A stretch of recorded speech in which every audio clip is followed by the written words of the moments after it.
Sathanda ngibingelele balandeli baleli page SA Refresh. Ecethula ukushare uphinde ucomment wakhohle njalo ukusubscribe kulo leli page la SA Refresh.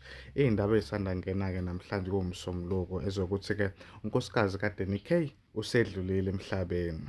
uDanny K ungelinye-ke lamaciko esinawo la eSouth Africa edumile. Uke wasebenzisana nabaculi abaningi abanegama elikhulu bafana njengoMandoza. Unkosikazi wakhe lo oshonile igama lakhe nguLisa owakaGundel Figure, ushone eneminyaka ewu-41 kanti kuthiwa ukushona kwakhe kube ngokuzuma. Umama kaDanny K uyena-ke otshele abezindaba iNews24 namhlanje ekuseni ukuthi hhayi usedlulile emhlabeni uLisa. Imbangela yokushona kwakhe uLisa bathi abomndeni bazoyigcina bangayidaluli. Imiyalezo-ke yenduduzo ilokhu ingenile emndenini wakaGopael wakaDanny K.